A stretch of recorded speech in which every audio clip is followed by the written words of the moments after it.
Hello, and today I'm going to show you how to bone and roll this shoulder of lamb. So what we have here is a whole shoulder of lamb on the bone. It's been taken off the rib cage, but it's untrimmed at the moment. All you need to do this is a nice sharp knife and a ball of twine that is safe to go in the oven. So the first thing that we need to do is to remove this thick gristle. We do that by just cutting around it, and it should just roll out.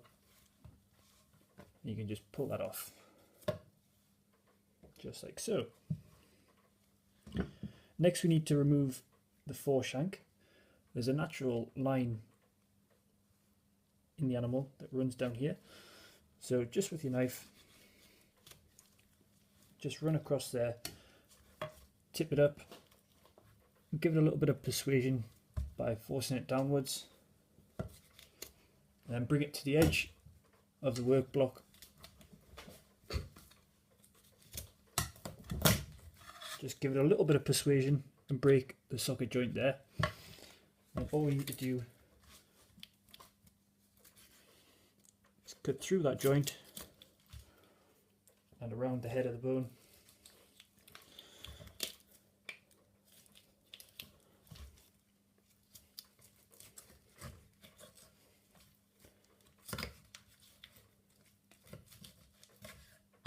Come out nice and easy.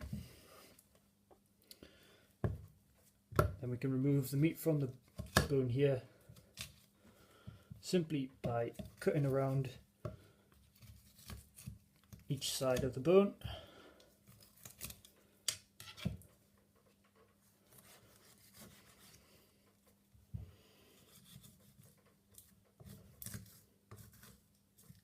Just like so. That comes off nice and clean. And we'll set that to the side just for the moment. We can roll this back into the shoulder, or we can get some nice diced lamb from this. But next up, we need to remove the blade bone, the shoulder blade, which you can see in here. To do that, we're going to cut straight down onto the shoulder blade and just run the knife flat across it. Keep your fingers well out of the way. It's a bit of a queer shaped bone, this. And just work the meat away from that bone from each side, just like so. And in here we'll see the ball and socket joint. All we need to do is break that with the knife, give it a twist around, and then with the tip of the knife just trace right the way around that bone on both sides. Just take your time. Again, keep your fingers right out the way. Get right through there. Now, just work on the underside of that bone. Always move the meat about, don't dance about it. It's easier if you move the meat to suit you.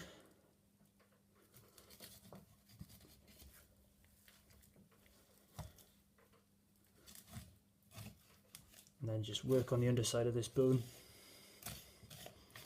And there's a little bit of a ridge here. You'll be able to see it better once I've taken it out. But as long as you're cutting onto the bone, you can't go too far wrong. I'll just work from the other end. Just give it a twist. And then with your fingers, a nice firm grip. Just pull it. It should come out nice and clean. And you can see that ridge there. If there's the odd bit of meat on it, it doesn't matter too much. You can just clean it off. And we can just pop that, roll that back inside. So now we've just got the one remaining bone, which is the main arm bone, and it runs from the head here to where we took the shank off. And we're going to tunnel through the meat. So rather than cutting through the flesh here, we're going to tunnel right the way through, and it's going to leave that outside nice and left in one whole piece. So to do that, again, just with the tip of your knife, just where you took that shoulder blade off, cut right the way around.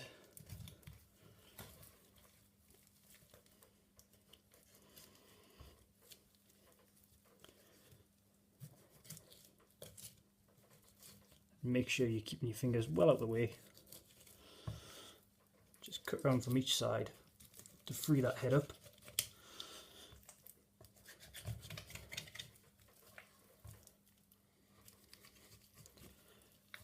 Once you've freed the head up, just cut down through the meat, but keep your knife right against that bone. As long as you're using the tip of your knife and only cutting on the bone, you'll be bang on the money.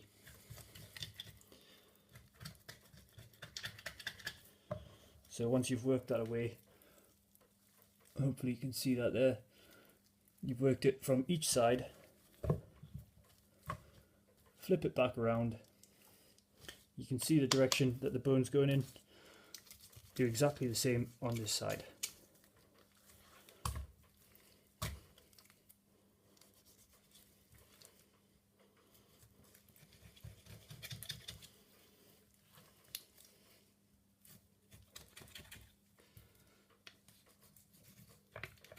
Again, just use the very, very tip of your knife. And once you think you've got it all the way around, just pull, it should come out nice and clean. So now that's completely boneless. All we need to do is trim off any undesirable parts, heavy fat, and if you look here, this is the eye of the meat. This would be the neck fillet. At the neck end, just follow the seam down, and there's a very heavy pocket of fat.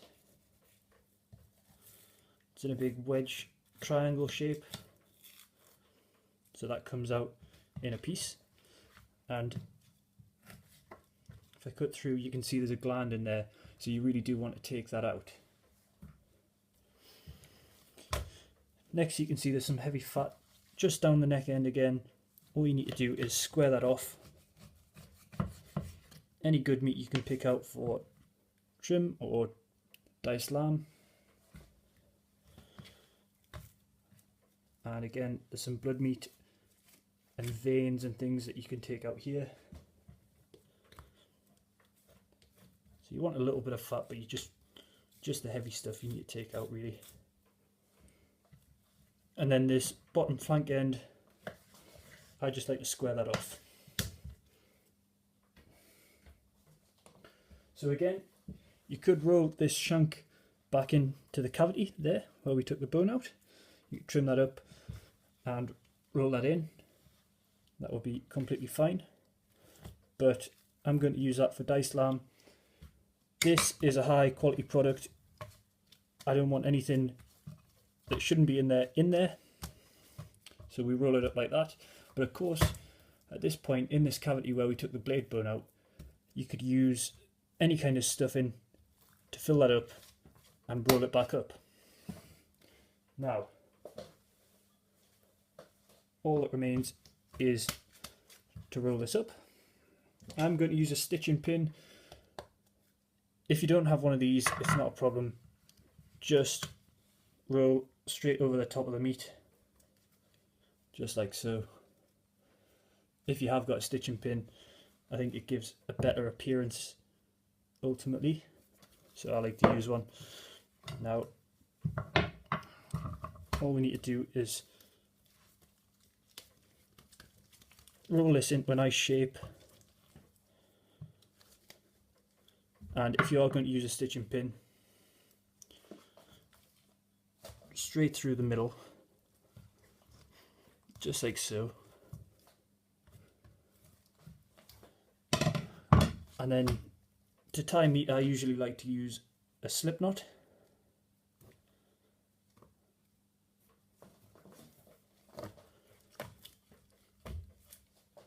and then just tie it off just like so.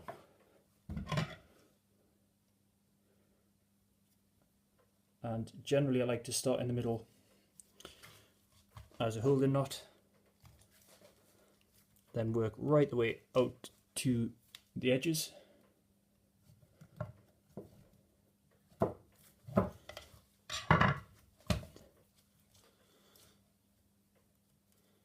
So one in each side.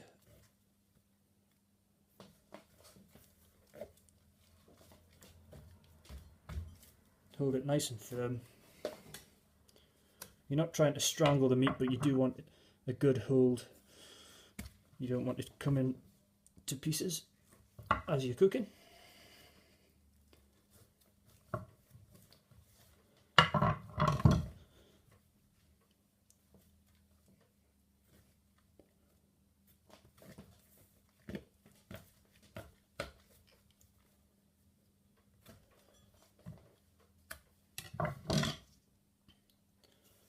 And then it's a case of filling in the spaces in between.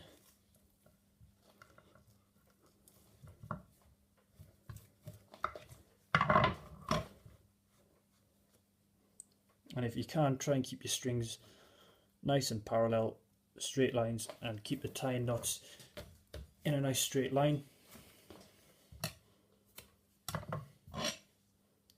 If you're just doing this at home, of course it doesn't matter, but it does add to the finished appearance if you can do it.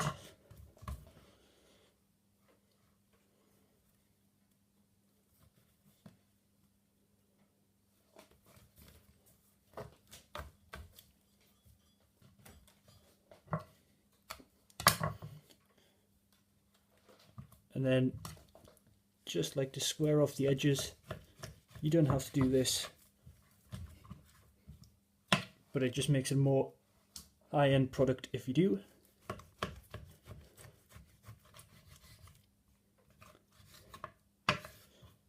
And all the trimmings will be used. But there you have it. One boned and rolled shoulder of lamb. And if we just cut through this,